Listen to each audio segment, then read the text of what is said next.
दुनिया का सबसे ईमानदार और सच्चा मीडिया क्या कह रहा है, आइए देखते हैं। कह रहा है ईरान युद्ध पर मोदी ले रहे सबसे बड़ा एक्शन, दुनिया हैरान।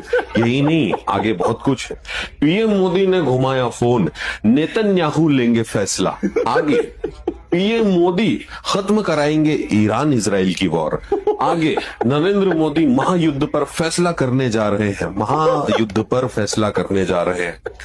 वॉर ब्रेकिंग, ईरान और इजराइल को पीएम मोदी ने कर दिया इशारा। पीएम मोदी विश्वगुरु हो चुके हैं।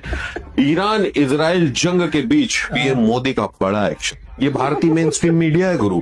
ईरान में फटा न्यूक्लियर, मची भगदड़, जंग में कूदे पुतिन जिनपिंग, ट्रंप हैरान, मोदी का प्रिंस को फोन, पाक में धमाका। ओ भाई, जंग के बीच पीएम मोदी ने नेतन्याहू को लगाया फोन। भारत के सामने पूरी दुनिया का सरेंडर, मोदी ने लिख दिया पाक का एंड। भारत के सामने पूरी दुनिया का सरेंडर है ना। हाँ भाई। शंकराचार्य के काले कारनामे